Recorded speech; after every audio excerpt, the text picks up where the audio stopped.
ओम नमो भगवते वासुदेवाय।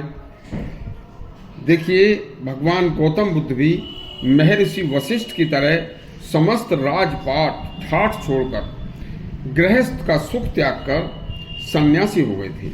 उनकी पवित्रता को देखकर उन्हें भी भगवान का दर्जा प्राप्त हुआ था। आज उनकी एक अति पवित्र वाणी का यह प्रसंग है, एक बार जरूर सुनना, जो कि भगवान गौतम बुद्ध और किसान के बीच हुआ था। सुनिए। एक बार की बात है, भगवान गौतम बुद्ध काशी प्रवास पर थे। तब वह एक दिन अपने शिष्यों को साथ लेकर काशी नगरी में ही एक किसान के घर पर कुछ भिक्षा मांगने के उद्देश्य से गए। किसान ने अपने दरवाजे पर खड़े होकर साधुओं को ऊपर से नीचे तक देखा और देखकर किसान बोला, भैया तुम नौजवान हो, हट्टे कट्टे हो, अच्छे स्वस्थ शरीर के मालिक हो, तो खेती में मेहनत करके अपना खर्चा क्यों नहीं चलाते। देखो, मैं एक परिश्रमी किसान हूँ और कठोर परिश्रम करके अपना और अपने परिवार का मुश्किल से पेट पालता हूँ, लेकिन आप बिना परिश्रम किए मुझसे कुछ मांग कर अन्न प्राप्त करना क्यों चाहते हो। तुम भी परिश्रम करके अपना पेट पालो। भगवान बुद्ध ने बड़े ही शांत भाव से किसान की बात सुनकर उसका उत्तर दिया और बोले, भैया मैं भी एक किसान हूँ और तुम भी किसान हो, और मैं भी खेती करता हूँ, तुम भी खेती करते हो। किसान बोला, तुम कैसी खेती करते हो।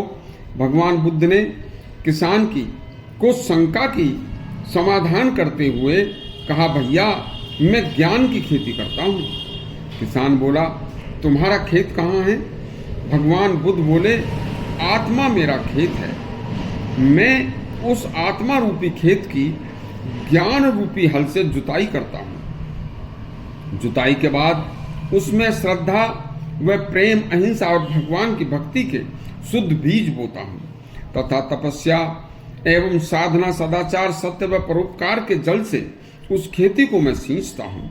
हमेशा मृदुवाणी, मीठे वचन, सभी प्राणियों पर संभाव रखकर और प्रसन्नता, दीन दुखियों का दुख दूर करने के सतत प्रयास से मैं अपनी खेती की निराई और गुड़ाई करता हूँ। देखो भ्राता, यदि आज तुम मुझे अपनी परिश्रम से कमाई हुई खेती में से मुझे कुछ अंश दान भाग दे दोगे, तो देखो मैं भी तुम्हें अपनी खेती का कुछ भाग, जो मैंने सदा सत्य बोलकर तपस्या के बल पर कमाया है, उस अपनी खेती में से कुछ भाग आपको अवश्य दूंगा। बस इतनी बातें सुनकर ही किसान का हृदय भगवान बुद्ध के सम्मुख खड़े होकर सुनने मात्र से पवित्र हो गया था और किसान को भगवान बुद्ध की एक एक बात पसंद आ रही थी।